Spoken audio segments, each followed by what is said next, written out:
हाय, मैं रश्मि देवर्षि, Rashmi's food trace में आपका स्वागत है।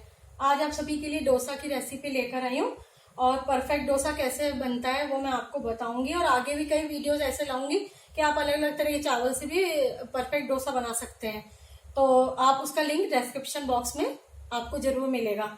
और यहाँ पर मैंने ये डोसा बैटर तैयार कर रखा है और इसको किस तरह से तैयार करना है इसका भी लिंक आपको डिस्क्रिप्शन बॉक्स में मिलेगा। तो चलिए रेसिपी स्टार्ट करते हैं। यहाँ मैंने तवे को गरम कर लिया अच्छी तरह से। तवा अच्छी तरह गरम होना चाहिए जब भी आप डोसा बना रहे हो, और बैटर का इस तरह से होना चाहिए इसका, इतना ना ज्यादा गाढ़ा ना ज्यादा पतला घोल होना चाहिए इसका। अब सबसे पहले तवे को गरम हो जाए तो इसके लिए इसमें थोड़ा सा पहले पानी डाल के देख लें कि अच्छी, अभी थोड़ा सा और गर्म होना है। अच्छी तरह से गर्म होने दो तवे को। एक बार और देखते हैं, चेक कर लेते हैं। हाँ, तवा अच्छी तरह से गर्म हो चुका है। फिर गैस की फ्लेम को स्लो कर दें और टिश्यू पेपर या किसी भी नैपकिन से आप इसको पोंछ लें अच्छी तरह पानी को। अब इसमें बैटर डालते हैं।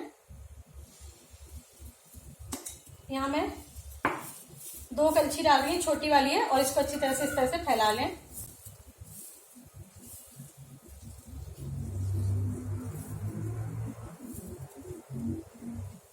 और अच्छी तरह से पहले होने दें एक बार, उसके बाद ही हम इसमें बटर डालेंगे।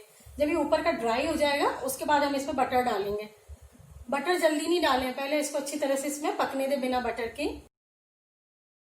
जब तवा अच्छी तरह से स्प्रेड हो जाए उसके तवे में डोसे का घोल, उसके बाद इसको आप गैस की फ्लेम को तेज कर दें और इसको इस तरह से एक साथ कर लें, मिला लें। इसको जो ऊपर एक्स्ट्रा बच जाता है इससे इसको पूरा कवर कर दें।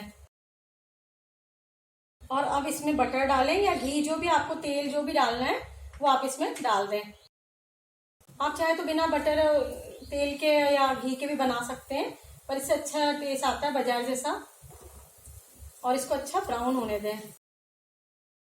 डोसा हमारा तैयार है, इसको फोल्ड कर लें।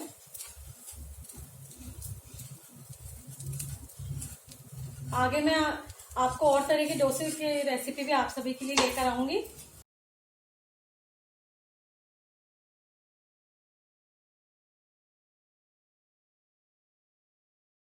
तो ये आप सभी के लिए तैयार है क्रिस्पी डोसा।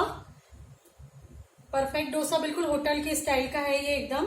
और यदि आपने मेरे चैनल को सब्सक्राइब नहीं किया तो जरूर करें और बेल आइकन को प्रेस करना ना भूलें, आगे जो भी रेसिपी लाऊं वो आप तक पहुंच सके। Thank you.